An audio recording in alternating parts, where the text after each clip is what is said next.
Hey everybody, this is Lynn Marape and Alan Walker. Welcome to the FinTalk podcast, your one-stop shop for all things fintech and YDPay. Today, Alan and I will be continuing our conversation on the geopolitical factors that influence cross-border finance. So Alan, what would you say is the most impactful geopolitical characteristic and why? Wow, that's a big question to start today's session off. It varies from country to country. Right. I think the biggest deciding factor to that question is the independence of the financial markets in various countries. So here in South Africa, as an example, we have an elected government that ultimately sets the laws and the landscape for everything political in the country. But to our advantage, we have a number of call it bodies that sit outside of the elected government. The primary one of which is the South African Reserve Bank, which dictates the financial controls imposed on the banks here in South Africa, foreign exchange controls, but ultimately they are an independent body to the state.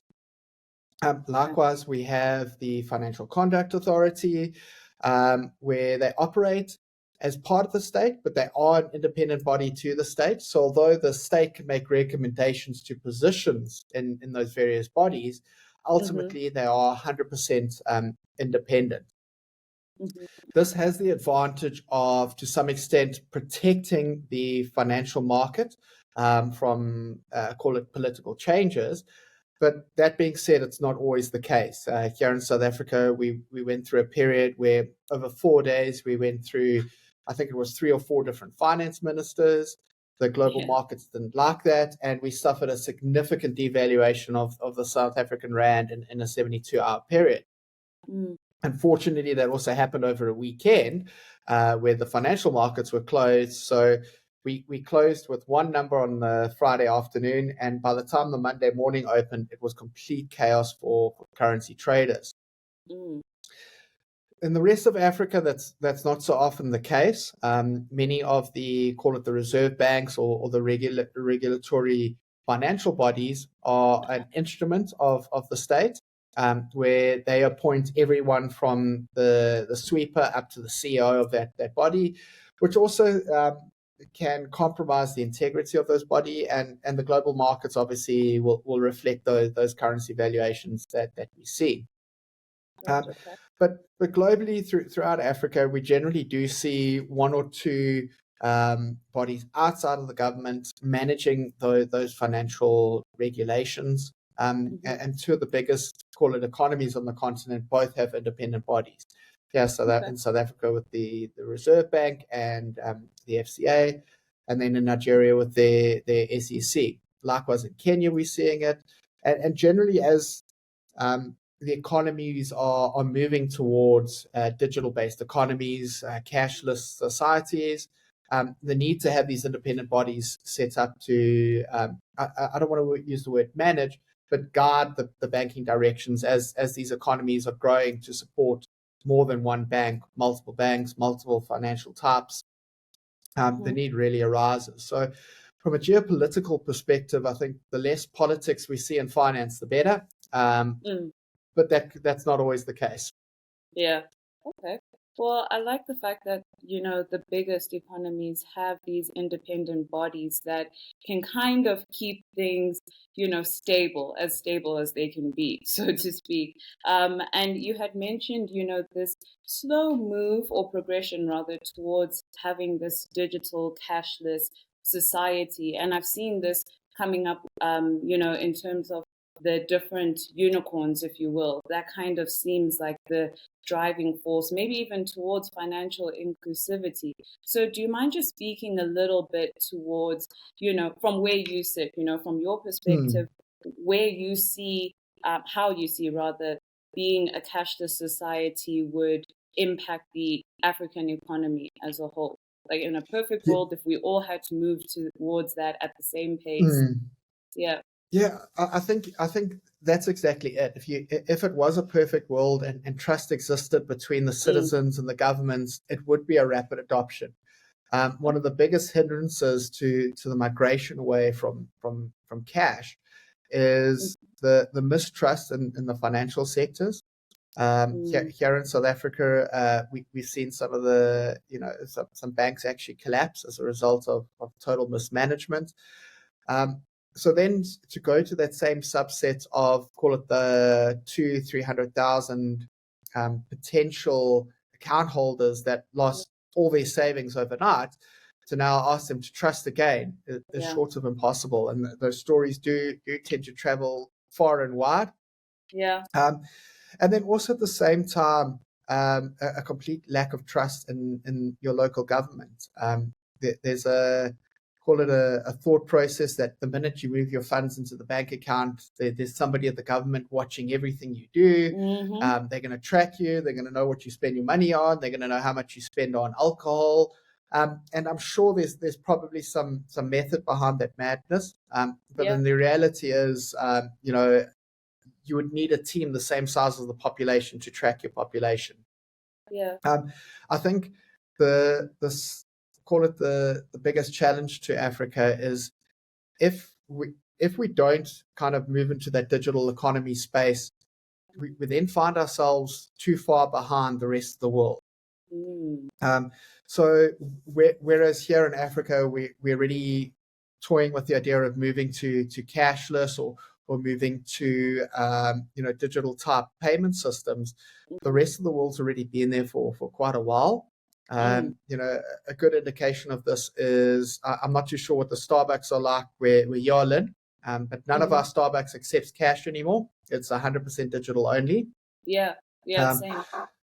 so that's a global company that's already made and adopted stars. So I'm sure there's a number of African citizens that would love to go and buy a Starbucks. They don't have access to a card. They don't have access to tap and go.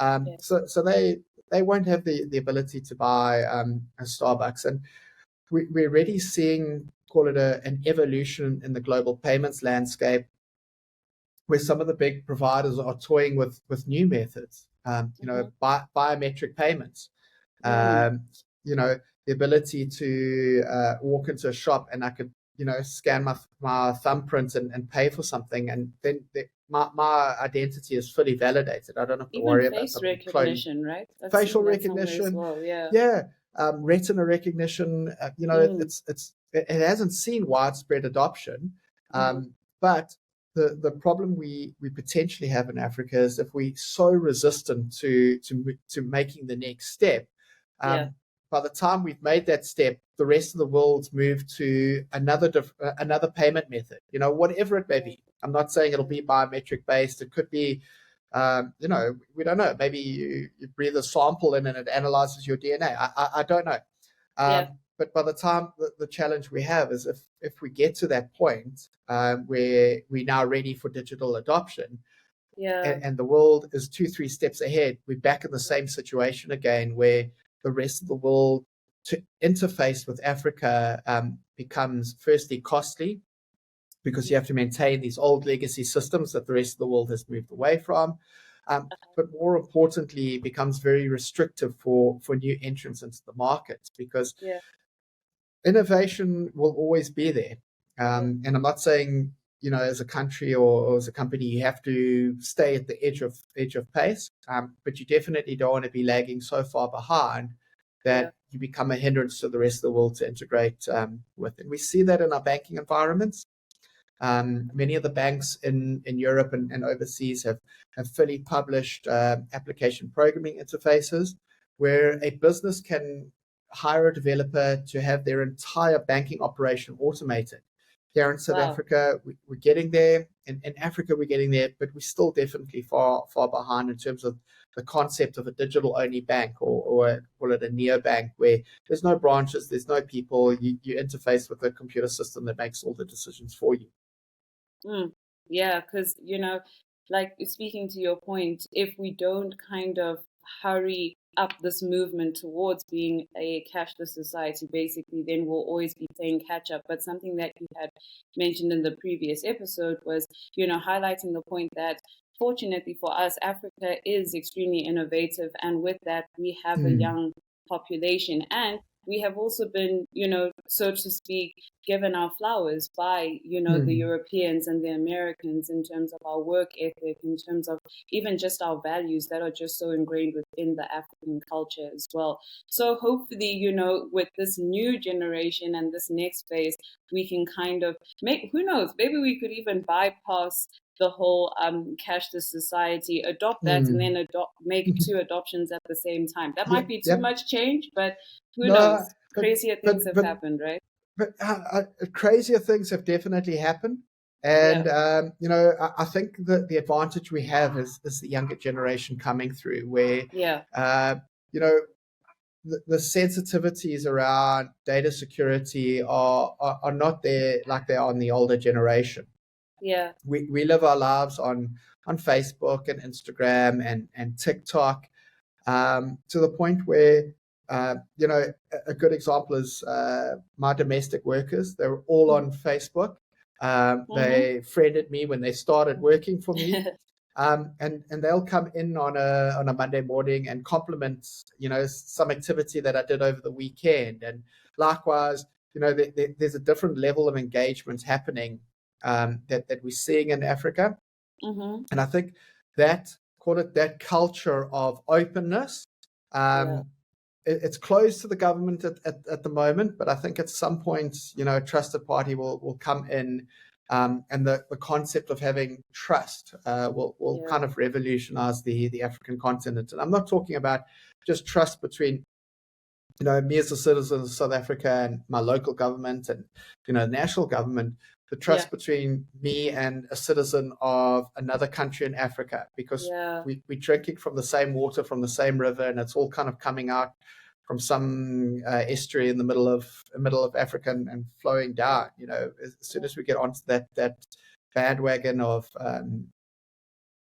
togetherness, and trust, I think we yeah. definitely are going to see call it a digital uprising of Africa.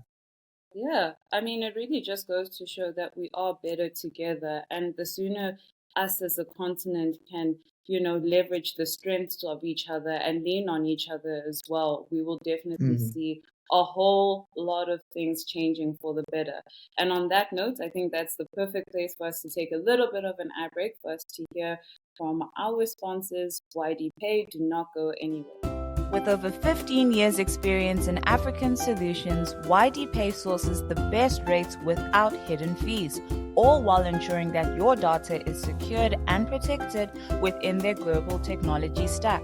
Built with the best-of-breed technology solutions with inbuilt compliance, banking, and reporting frameworks, YDPay's service-based framework provides multi-currency pay-in and pay-out solutions for both fiat and blockchain solutions. Getting started is as easy as 1, 2, 3. Register on the YDPay platform, upload your identity and residential documents, and voila, you're ready to send and receive payments in 40 currencies. Sending and receiving money has never been this quick and easy. So what are you waiting for? Start transacting today. This message is sponsored by YDPay, the safest and easiest way to connect with Africa. Now, back to the show. And we're back. So usually demand is high in locations where there isn't adequate coverage in financial services, as we've touched on before. So these tend to be correlated with political instability, even conflict in the worst case. You mentioned the military takeover in Niger, for example. So how does YDPay address demand in these high-risk markets? Wow, geez, another tough question to keep me on my toes. But yeah, I think it's once again coming to a very nature of Africa. There's Hmm. always something on the go, um, and even here in South Africa, we have protests that happen. Sometimes those protests results in somebody burning a building down, and that building tends to have the internet connectivity for 6 or 7 other surrounding areas. But it's amazing how quickly and resilient we are to get things up and going again, to kind of make a plan and keep progressing. And ultimately, once again, that comes down to the YDPay ethos, where we'll always have a backup to a backup. And sometimes it's not even backup. They complementary services, because here in Africa, we'd be very naive to say that there isn't going to be a massive power problem in South Africa, or there's not going to be a big earthquake in Kenya that's going to disrupt the environment. Everyone needs to have a way to get things done. And the YDPay, we adopt that. We find ways and routes to get things done. Sometimes they're not optimal. Sometimes a payment may take an extra day or two. But I think from a customer perspective, we always have that rail and that route consistent with backups to our backups. I think it's very important in Africa, and I think anywhere else in the world. I think Europe and the UK are probably suffering their biggest gas price rises that they've ever seen historically. Right, that's due to the war, right? It's purely due to the war. All of a sudden, this gas pipeline that ran through the middle of Europe isn't as resilient as everyone thought it was going to be. And likewise, even our African food source. I would if somebody had said to me the price of cereal is going to double because of the war in Ukraine, I would have written that person off as an absolute lunatic. We operate in a global economy. Yes. And here in Africa, although we siloed to some extent, we operate in the African economy, which feeds into the global economy. A little ripple on the New York Stock Exchange can have dire consequences for us in Africa. And we tend to ride those waves. Especially from a YDPay perspective, we have to understand that this is Africa, and we partner with everyone that we can to ensure that at the end of the day, our customers' payments we're able to complete. Love that. And it really just goes to show how interconnected we are, even if even if a war is happening in a place that you maybe even haven't even heard of before, it really is a crazy thing to just wrap one's mind around. But something that you had said struck a chord with me in terms of, having these backups to your backups. I love that, especially living in South Africa where that is literally needed on a daily basis, and in light of that, you had spoken about complementary services, right? So do you mind just elaborating a little bit, what that looks like? I think the nature of, call it, businesses in general is they become hyper-focused. So a company that processes credit cards, they become exceptionally good at processing credit cards.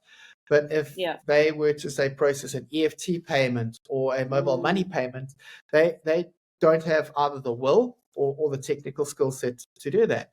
So then another company will pop up and they'll do just mobile money. And then a third company will pop up that will do EFT payment collections or debit order management. And then all of a sudden, there's 5 or 6 other companies that all pop up that provide interconnected services between those 3 entities. And you see that particularly in Africa, when we complete a payment, there's often 4 or 5 different companies that are involved in that entire ecosystem. And they become, call it, reliant on each other. And I think it becomes a very beautiful picture where these entities are competitive with each other, but at the same time, if one goes down, the other one is unable to complete their payments. And this, call it, Ubuntu type operating environment we see in the operating environment in the payment space in Africa. And that gives rise to, call it, an allowance of new entrants into the market, where there's certain areas that big businesses cannot facilitate. They don't have the processing ability to change as quickly as some of the smaller players do. And from that perspective, we see it more often than not, where a company you integrate with they are actually integrating with 3 or 4 other people to complete that leg of the journey. And often we connected to those other 3 or 4 as well. So, we obviously have a choice to, we can undercut each other, but it's not the African way. We're seeing time and time again where I'm being involved in conference calls with myself, one of our competitors. We both have a common integration. Competitor A is having a problem for whatever reason, and then they rely on us to kind of help that, to kind of keep the trust in Africa going. Because I think, if one of the big providers drops the ball, it's all of us that feel the effects. That's true. Yeah. I love this integrated approach that YDPay has, especially insofar as, leaning more towards being generalists and multifaceted, instead of just becoming hyper-focused. Like you said, a lot of businesses tend to do, it's about doing multiple things as well. And the best way to do that, as you've touched on, is to leverage on that collaboration with your competitors that are in the same field as well, because, we really are better together at the end of the day. And it goes to show that YDPay through and through always has, that African value of Ubuntu, togetherness, helping each other, at the forefront. And I think a lot of us can definitely relate to that and appreciate that as well. So, that pretty much wraps up our conversation on geopolitics. But is there anything else that you would like to say? I'm sure down the line we may even develop another episode on it. But yeah, definitely. I think it's just it's an incredibly exciting time for the African continent. And I'm very excited for the opportunities that are coming to us. I think the rest of the world has kind of treated us as a very distant cousin. They visit once a year for a Christmas party, but we're definitely moving to a stronger relationship to the global economies. And I think the biggest economies are starting to watch Africa. I think the power shift is possibly changing. And for the first time, Africa has a vote in the global economy where, the potential of the de-dollarization, will more than likely start in Africa. So I think the concept of forgetting about us is long gone. And financially, we're very excited for the coming years and on what's happening here. Yeah, likewise. I mean, I personally always love to root for the underdog, and I feel like Africa is just the ultimate dark horse. So, without further ado, thanks for listening to FinTalk with Alan Walker and Glenn Marape. I hope you enjoyed our further deep dive into geopolitical impacts on cross-border finance. That's all for this episode, everybody. Thanks, Lynn. See you next time.